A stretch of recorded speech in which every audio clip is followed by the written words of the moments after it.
प्यार से कहना धन निरंकार जी। जो भी आज सुना उसमें से शिक्षा लेकर अपने जीवन को वो वचनों के अनुसार एक ढाला जाए, एक अपने स्वभाव में चरित्र में ये अच्छे गुणों को अपनाया जाए। और अच्छे गुण तभी ठहरते हैं लॉन्ग टर्म, एक ज्यादा देर, एक जिंदगी भर, जब वाकई ही वो गुणों को सिर्फ सीखा ना जाए, वो गुण बन लिया जाए। एक बार हम वो गुण खुद जीता जाता बन जाएंगे तो ही हर समय वो हमारे स्वभाव में रहेगा, वरना तो किसी समय है किसी समय नहीं है वो गुण। तो मानवीय गुणों को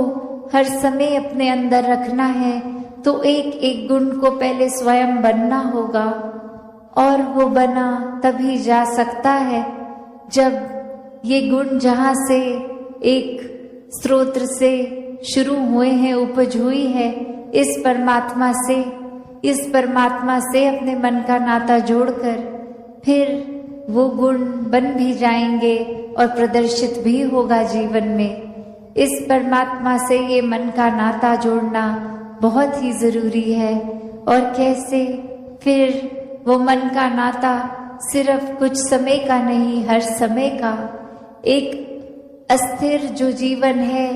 एक डगमग स्थितियां हैं, उसमें भी कैसे स्थिर रहना है। तो बात वही, जिसने भी इस परमात्मा को सही मायने में अपने जीवन में, अपने हर एक पल में डाला है, उन्होंने अपना जीवन बहुत ही सहज भी कर लिया है, स्थिर भी कर लिया है। और फिर एक वही भाव कि अगर हमने किसी को दोषी करार दे ही दिया है, एक हमने डिसीजन बना लिया है, तो फिर चाहे फैक्ट कुछ भी हो हमारी नज़र में, तो वो इंसान दोष के लायक ही है। हमने खुद ही उस इंसान को अपनी नज़र से गिरा लिया, चाहे उसने कुछ ऐसा किया हो ना किया हो। उस टाइम हम अपने दिमाग को, इस चेतनता को, ये रैशनल को भी नहीं एक सामने रखते, बस हमने सोच लिया तो हकीकत ही बन गई वो हमारी। तो अक्सर संसार में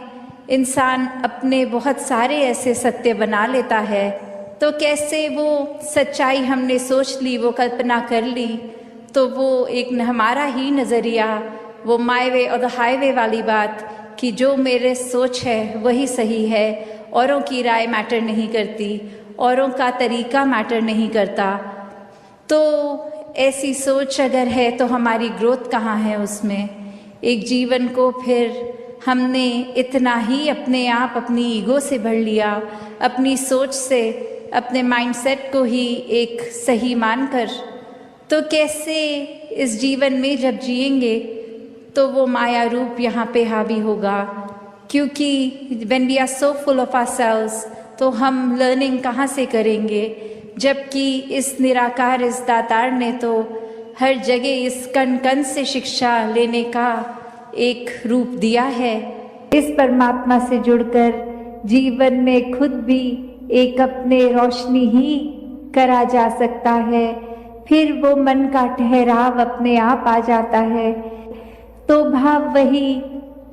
कि संत जो होते हैं उनको फिर एक दुनियावी माहौल कैसा भी हो, एक आरामदायक हो ना हो,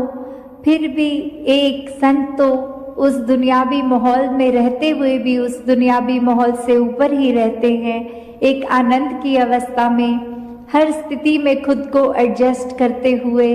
कि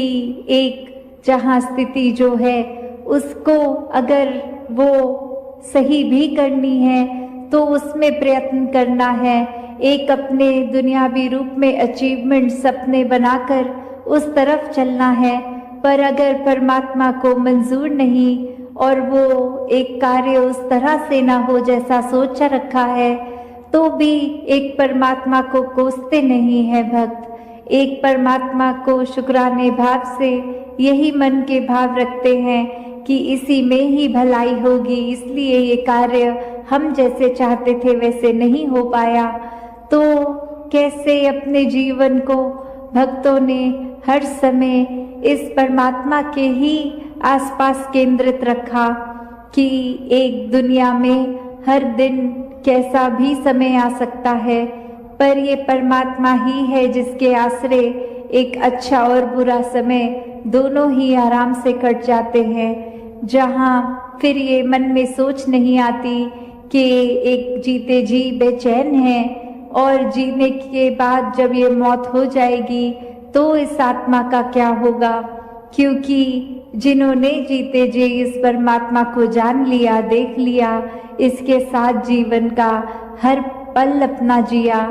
तो उनको पता है वो चैन से जी रहे हैं और जो चैन से ही जीता है वही चैन से मरता है। और कैसे ये आत्मा को जीते जी जहाँ चैन मिल गया, अपनी असली घर का पता चल गया।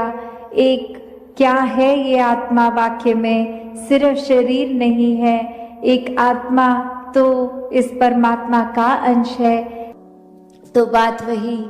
कि कैसे हर एक में जहाँ हर किसी ने इस परमात्मा को देखना है,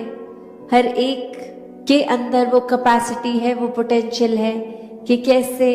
इस परमात्मा के सारे गुण, हम चाहे एक मनुष्य के शरीर में है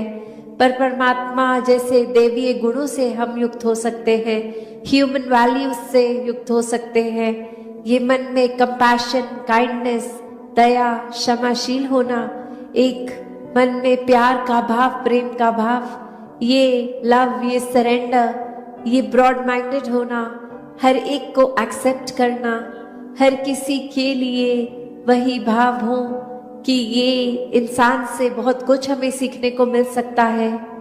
दिल कारण ना ढूंढे कि कैसे किसी से भी नफरत की जाए, हर किसी से फिर वही बात जो अभी सत्संग में भी हम सुन रहे थे कि ये एकत्व जब इस्टेब्लिश हो जाता है, ये वननेस स्थापित हो जाता है, ये जीने को पूरा जीवन जो मिला है उसको कैसे जीना है, एक सिर्फ समय व्यर्थ करके या फिर एक किसी की नकल करते करते जैसा वो कर रहे हैं, जैसा एक रिवाज, एक परंपरा, वैसा ही बिना समझे कारणों के करना है, या अपने जीवन को हर पल जीते जी वो कारण समझना है कि किस तरह जीवन खूबसूरत बनाया जाए, ये धरती खूबसूरत बनाई जाए। जिस समय हम इस धरती पे आए, ये धरती को जब छोड़ के जाएं तो किस तरह उसको और सुंदर बना के जाना है, एक प्राकृतिक रूप में भी जहाँ एक कर्तव्य है हम सबका, किस तरह ये दूषित हवा को पेड़ उगा के भी स्वच्छ किया जा सकता है और ये कचरा ना फैला के एक उस रूप में अपनी नियमित जगह पे वो कूड़ा इकट्ठा करना, और कैसे वो रिसाइकल की भी बात आती है कि व्यर्थ चीज नहीं करके उसका किसी और तरीके से भी इस्तेमाल करना। वही वो बात कि ये फिर प्रदूषण सिर्फ बाहरी संसार का नहीं,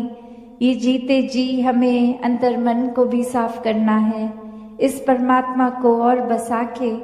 जो कि पहले ही हमारे भीतर भी है, बाहर भी है, कण कण में है, हर जगह है। सत्संगत जी, धन्यवाद जी।